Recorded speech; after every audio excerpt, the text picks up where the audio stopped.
buenas tardes, compañeros. Bienvenidos al segundo podcast de la materia de historia de la música. Pues bueno, hoy vamos a hacer la segunda parte y quiero empezar este segmento presentando al equipo de esta ocasión. Somos los mismos de la vez pasada. Empezamos de aquel lado con nuestro ingeniero de audio, Manja.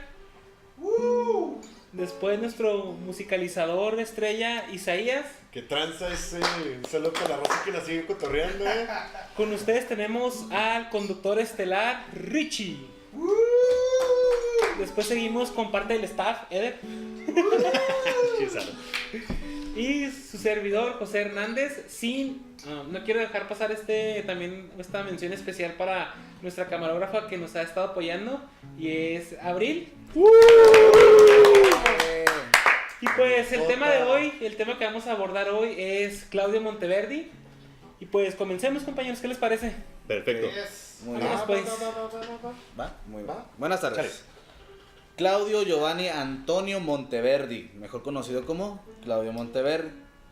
Nacido el 15 de mayo de 1567 en Cremona, Italia. Mañana es su cumpleaños. Sí, mañana es su cumpleaños, su happy birthday. Happy birthday.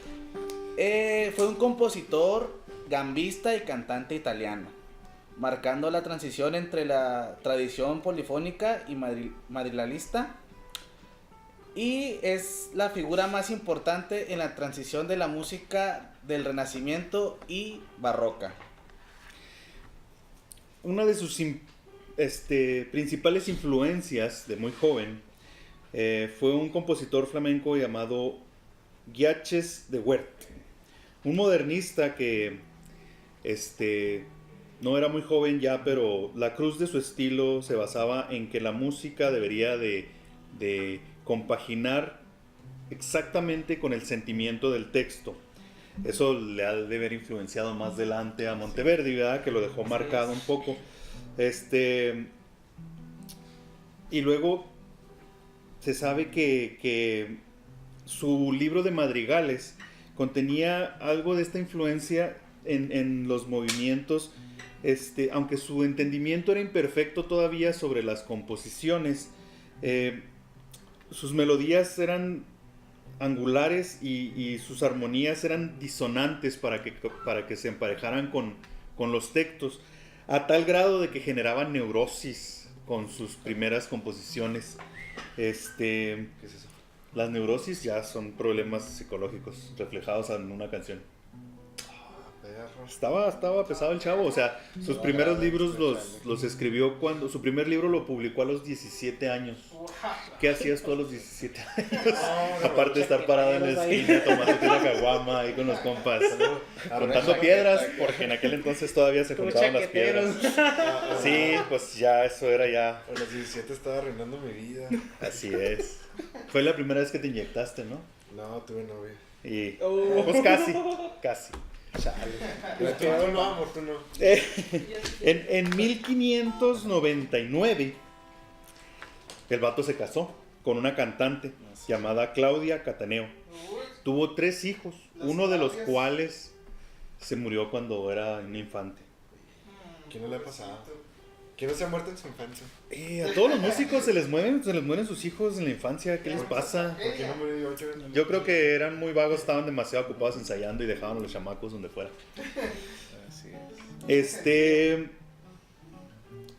Después de eso publicó sus libros en 1603 y en 1605 consecutivamente. Publicó 2 libros más con madrigales. Estaba pesado el vato. Mucho tiempo libre. No había televisión. Sí, ya sé.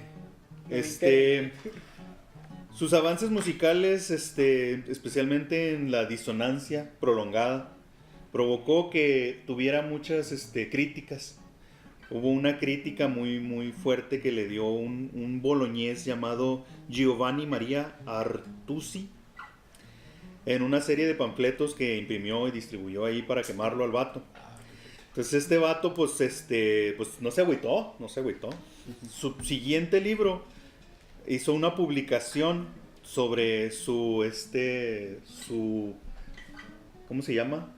Su statement, su aclamación estética de lo que él veía como que eran los próximos movimientos musicales. O sea, se la regaron porque dijeron, tu música suena bien gacha.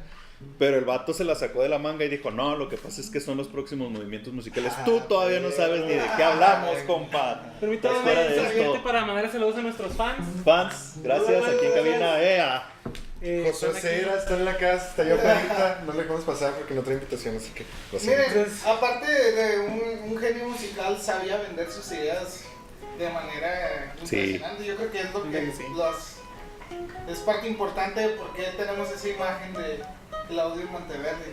Sí, o sea, para los logros que él obtuvo, él estuvo de ¿cómo se llama? De maestro de capilla, Ajá. pero no se tiene registro de que él haya sido músico de iglesia.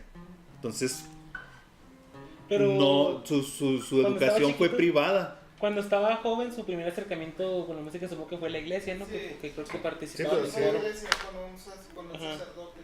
Sí, pero no cantó con la iglesia, Pero ¿No? ¿no? O sea, tuvo la educación con Fue él, maestro, pero ¿no? no fue su No maestro, participó de pero no cantar. participó. Por ejemplo, cursó estudios de música con Marco Antonio Solís. ¿No? El Buki. No, Marco Antonio Con el Ingegneri, Te necesito. maestro, esa mera. maestro de capilla de la catedral. Con 15 años compuso su primera obra, un conjunto de motetes, si eran motetes, tripartitos, y en 1605 ya había compuesto 5 libros de madrigales. Sí, Y 105, realmente- ¿cuántos están? Como realmente- que menos de 30 años tenían. Un poquito más de Sí, 34, 35. Su mérito como compositor de óperas fue combinar el cromatismo de la segunda práctica con el estilo monódico de la escritura vocal, una línea vocal florida con un bajo armónico simple, desarrollado por Jacopo Peri y Giulio Caccini. En 1613 fue maestro de coro y director de la Catedral de San Marcos de Venecia. También fue maestro de música de la Serenísima República. No sé qué es eso, pero suena chido. Interesante. Pues realmente la música de Monteverdi, su música religiosa era tradicional, pero en lo que fue excelso y lo que lo hizo diferenciarse fue en su música profana, que tenía muchos arreglos poco convencionales, que es lo que Sí, claro. es lo que, y terminó vendiéndolo muy bien diciendo que los del presente no entendían lo que él estaba haciendo. Pues Claro, fue claro. una manera muy buena de barrerse o de quizá de... Una de las formas en que él se vendía es de que él decía que la música debería de ser tan fuerte, el arte debería de ser tan fuerte que debería de poder mover a todo el hombre. O sea, que tú todo como hombre te deberías de sentir movido por la música o por el arte, ¿no? O sea, la unión de las artes que él veía estaban dentro de la época, que ya se estaba gestando lo que era la ópera, pero él todavía no tenía nombre de ópera, todavía no existía como tal. Entonces él usó mucho las emociones del humano, o sea, aventuró mucho con las emociones del ser humano a través de la música, ¿no? Claro. O sea, a través de Eso pues lo que te decía ahorita de cómo su músico, su compositor influyente lo llevaba a decir esas cuestiones donde el texto debe de tener tanta fuerza que la música debe de doblarse hacia el texto Ok. para hacer que el texto tome esa sensación, esa emoción completa. Maestro. Nice. Maestro. Saludos a la diría. Sigas. Y a pesar de ya hablar muchas maravillas, siguen habiendo cosas interesantes y cosas trascendentes de este señor. Por ejemplo, Monteverdi es el creador de la técnica del bajo continuo, del bajo cifrado, que eso hasta el día de hoy sigue siendo Una maravilla. muy indispensable para los músicos y para los instrumentistas. Él es el que creó el bajo continuo, que es escribir la línea del bajo o la línea de la melodía y escribir con cifras o en cifrado el acorde o las notas del acorde sobre el cual tenían la conformaban la continuidad. armonía, Pasa la guama. sobre el cual Guama. conformaba la armonía de la línea que estaba No, escrita. Entonces ya los músicos con ese cifrado ya podían improvisar, de hecho lo hacían, improvisaban o ya entraban en el tono y ya todo se escuchaba acorde. Entonces, gracias a Monteverdi, ahorita todos podemos sonar acorde a, no, aún estamos improvisando. Entonces, muchas gracias Monteverdi Por por tu poder baja aventarme continua. una pentatónica menor. Un aplauso a Monteverdi. Aplauso, Monteverdi, sí, gracias. Bueno, Muy bien. y otra de las cosas que se le atribuye a Monteverdi es que le agregó 2 cuerdas más a la cítara en honor a las 9 musas griegas. Y precisamente Monteverdi es conocido por dar apertura a la ópera como la conocemos hoy en día, ya que su principal obra es la fábula de Orfeo. Esta historia, claro que está adaptada por él y otro músico, pero según la mitología griega, Orfeo es hijo de Apolo. Ajá. Entonces, Orfeo era un músico y tocaba el instrumento de tal manera que la gente iba con él a escucharlo y descansar su alma. Y los animales y las ninfas y todo el mundo estaba conmovido por su manera de tocar. Y así es como enamoró a Eurídice. Las ninfas le ayudaron a recolectar flores y todas esas cosas. Esas ninfas eran... Cuando lo escucharon tocar y cantar, se dice que conmovía a todos. Entonces, esta ópera está dividida en 5 actos. El punto es de que un día Eurídice se muere y pues Orfeo está destrozado y todo, y entonces él está tocando de una manera tan triste, tan conmovedora, que Platón, que es otro dios griego, se ve conmovido por esta historia y Orfeo desciende al infierno. Y entonces, en la manera que duerme al Cerbero, que es el vigilante del ¿cómo se llama? Se me fue el nombre. Del inframundo, se queda dormido. Se queda dormido. Bueno, y se dice que en uno de los textos de la ópera citan una frase de la Divina Comedia que es: abandonad toda esperanza a los que entréis. Pero Orfeo logra dormir al Cerbero. Después de esto recupera la alma de Eurídice y después de esto van ascendiendo, pero él estaba incrédulo de que pudiera recuperarla y Platón le dijo: tú venciste el infierno, pero tus miedos te vencieron a ti. Y entonces se la quitan de nuevo y él pues está otra vez, perdió su otra oportunidad de recuperarla.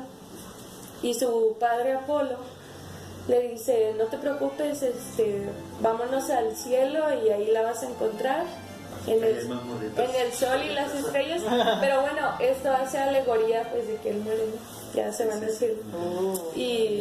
Pero sí, la principal historia de Orfeo es que era un músico tan talentoso que cautivaba a los dioses. Este es su principal. Pues mientras Monteverdi estaba fumando no sé qué para que se les ocurrieran esas ideas, ¿verdad? En el resto del mundo, el Banco de Genoa anunció que estaba en quiebra en España, al mismo tiempo que Orfeo estaba que Monteverdi estaba estrenando su obra Orfeo.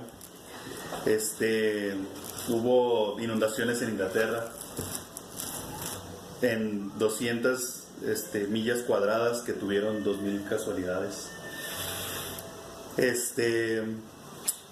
Y la primera colonia gringa se estableció en Cape Henry, Virginia. Nice. ¿Sí? Es cuando John Smith le empieza a tirar rollo a la morrita Pocahontas. ¿Es en serio? Es cuando todo eso sucede. O sea, pues, estamos ahí en el punto. En New World, Jamestown, Virginia. Así se llamaba el lugar Cerquita donde... de lo que hoy es Washington, D.C. Ahí es. Jamestown es Washington, D.C., ¿verdad? Bueno, por ahí. ¿Cómo la ven?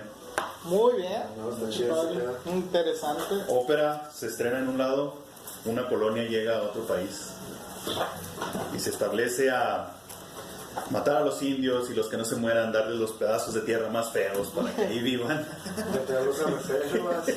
meterlos en reservas y Tenerlos como un museo. que hagan casinos para que de ello vivan.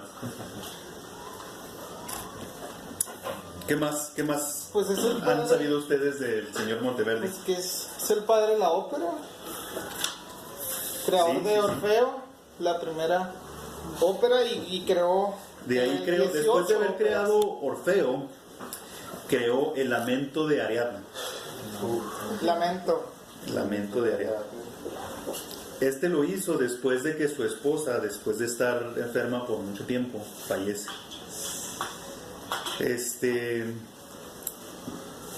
Ya se había retirado en Cremona, ya estaba así muy agüitado ahí echando la depre. Pero le mandaron a hablar y le dijeron, véngase a jalar de nuevo.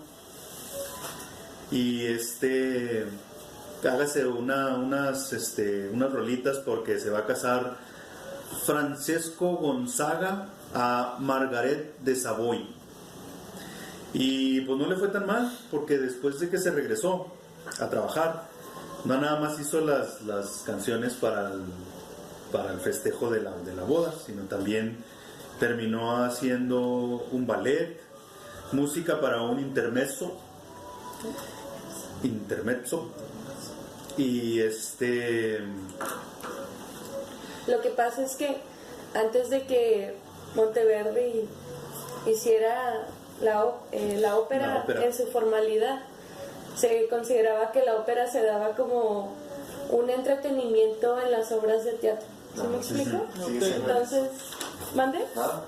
Entonces, lo que hace Monteverdi es de pasar de un acto pequeño a toda una historia, ¿no? Que en vez de ser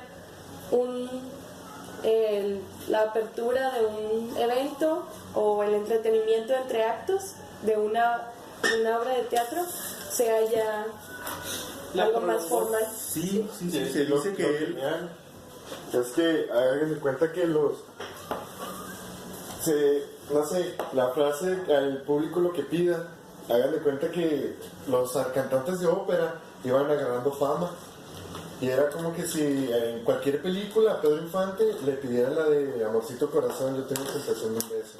Y hagan de cuenta que el cantante paraba todo. A ver, paren todo el pedo, cantaba esa pieza, se terminaba, la gente se paraba o hacían de pie y regresaban a la obra, así, al chile. Era como si Vicente Fernández le pidiera la de acá entre nos. O sí, como semanal le pidieran me vale o cosas así. Sí, La del muelle. Un dato interesante es de que dice que Monteverdi pudo haber atendido a las primeras óperas que se compusieron por los florentinos Jacopo Peri y Giulio Cassini. O sea que, aunque le damos el crédito de la primera ópera a él, había personas que estaban componiendo ópera, tal vez era más como dice Isaías que como una ópera como tal, pero ya había gente que ya estaba haciendo ese tipo de composiciones, ese tipo de música. Entonces, pues eran más como un recitativo, porque no tenían todavía la estructura completa, ¿verdad? Lo que decía ahorita de que después de que lo mandaron a trabajar empezó a hacer